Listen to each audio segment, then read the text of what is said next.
Hello everybody, this is Toys R Us, and for this new figure showcase and review, we're going to be looking at the retro packaging, brand new deluxe Autobot Seaspray figure. So in this video, we're going to do a direct comparison with pretty much all of the other versions of the figure that have been released, including the most recent, and of course the Generation 1 original. We're also going to compare them to some of the other mini bots that have been upscaled to the new deluxe class size, and of course we're going to do some comparisons with the original Generation 1 packaging, just so you can see why this is the retro packaging edition. So as I start to maneuver all of these out of the way, I'd like to remind anybody who's not subscribed to the channel, if they'd like to hit that subscribe button for me now please, because it really will help me out. So these, as I keep saying, these are so much fun for myself, because again, growing up as a kid, I've just got really fond memories of seeing, you know, these particular figures carded back in the shops, and it's just completely surreal to be able to see these exactly as they are. Now, he does come packaged in robot mode, but just to speed up the video, I've started in the alternate. So what we've got here, this is the new card back. This is the original. So obviously the only thing they've pretty much changed, if you see there, that is of course the new toy. Oh, that's just took all the focus away. That is the new toy right there, and that is of course the artwork of the, well, with the original artwork, to be honest. And if we spin it around to the back, we've got the 85 battle scene. And then if we have a look here, this is the standard Hasbro one. Once again, you've got, there's the artwork, which we've just seen. Of course, that's just slightly different. We've also got the 85 battle scene, and it was even the same on this Greek version, which again, but the battle scene on the back of this was indeed very, very different. Right, let's have a look at the figure itself then. So the alternate mode, I can't get over the size of this, to be fair. That's what's really surprised me. It's just, yeah, again, you're just not used to sort of Seasprays this big, although I do have a much bigger Voyager one, but as you'll see in a second, it's not really based on the Generation 1 original. If I take the last, I suppose, mainline Generations version of him, this was of course from the Prime Wars trilogy, he's probably double the size in everything. I know obviously not twice the length and twice as wide, but by the time, I suppose, if you weighed this, he was got to be at least you know, twice the size, twice the weight. As I say, he just looks incredible. And of course they've got the correct blue colors, because of course they are replicating the toy colors. They've still got big gaps at the bottom, and again, if you've already seen the transformation tutorial, you've seen that this is quite intricate for a Generation 1 original figure, sorry, for a deluxe scale version of a Generation 1 figure.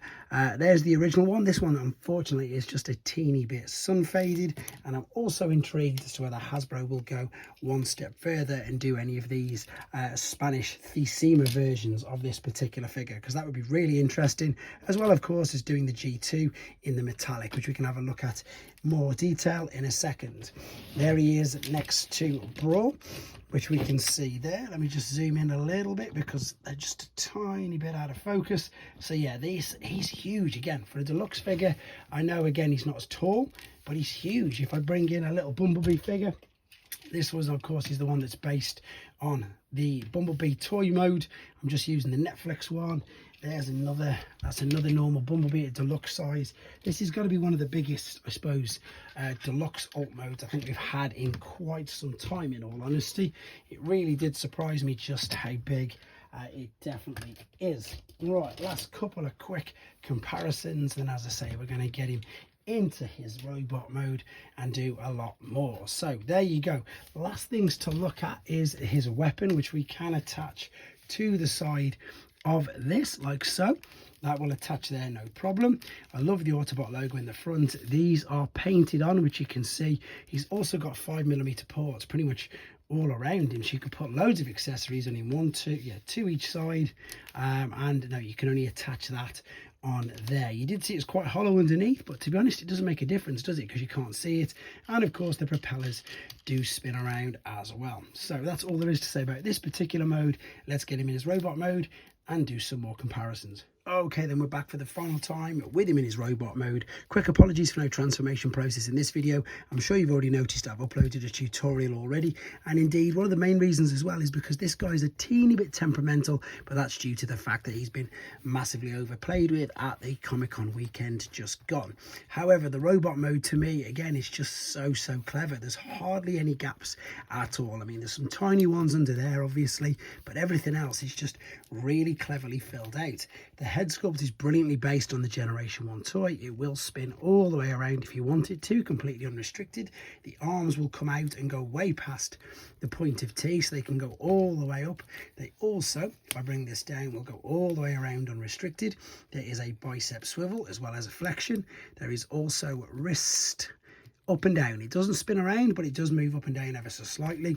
Now it borderline looks like he's got an ab crunch going on there as well. You can see it's not, unfortunately it's not, but it does look like you can get away with it. You can have him bending, leaning down, but it is everything moving in there. It's mainly the top of the hips moving rather than the abdomen, but the legs will kick forward. They'll go all the way back. You can get the splits. You can get the splits that way if you wanted to.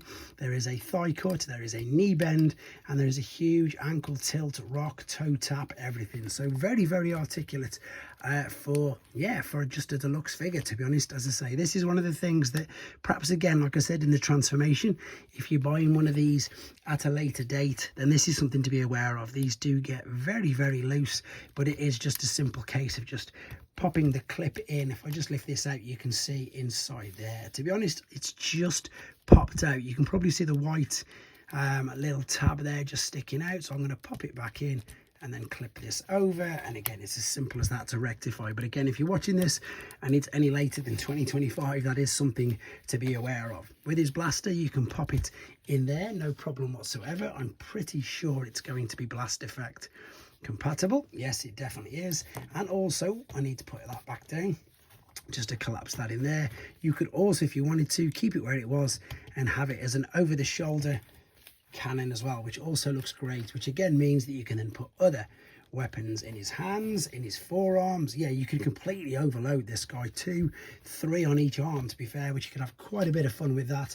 Even again, as far back as Generation 1 figures, they've always used this 5mm port system, which works really, really well. Right, let's bring in fact, let's have a quick look again. We've already looked at that. It's just painted, and again, I suppose it's just the same details as what we saw in the alternate mode, but they've covered up the Autobot logo at the front. But as far as I'm aware, with the G1 original, they didn't really have. That's one of the biggest issues with the G1s as well. They just keep slipping down. Let's get the Seaspray family pretty much all lined up. This was the giant one that came out as part of, it wasn't Reveal the Shield because there's no rub sign on it. It was the Hunt for the Decepticons. So that's probably the biggest version of him. But of course, it's more movie based rather than what these are, which are based on Generation 1. This is, of course, his Generation 2 version. Like I said, with the fact he's reflective, it'd probably be pretty cool to have one of them in the future as well. In fact, I'm hoping they do all the mini bots there. Of course, in the G2, very reflective looking colours. It would be great fun. Let me just move these out of the way quickly and start to bring in a few other figures. So if you're collecting the mini bots, like so, let me bring that out the way. That is Gears. Where is Brawn gone? Brawn has moved. I'm going to find him in a second. While I'm going to looking for him, I'm going to bring in some other figures. So we've got Commander Prime, which we can't even see. Let's lift that up. Just about fits on there. Commander Prime, Earthrise Prime, probably still the most used Prime, that one, to be honest. Let's bring in Bumblebee, 86 Bumblebee, which you can see is quite a bit smaller. Deluxe Class Devastation. Optimus Deluxe Class, that's crazy. He's the same size as that Optimus Prime. Now, you don't usually see that, in all honesty. More Deluxe Class figures, you can see he's pretty much well and truly completely upscaled to fit into this deluxe scale category, to be honest. Let me just grab a few others. Right, there he is. I'm getting mixed up. That is, of course, though, his very poorly one from the movie. Last, let me get this. I think they call him Fistitron. I still know him as Iron Fist. And then just, I suppose, very quickly, just because he's here and hanging around, that is Megatronus, which is, of course, a mainline leader. And again, hopefully you get the idea of his size and his scale from that. So again, loving this particular range of figures. It's great, purely mainly down to the card backing and the fact we get a brand new figure out of this with Seaspray. Of course, we'd love to see Powerglide and a few others.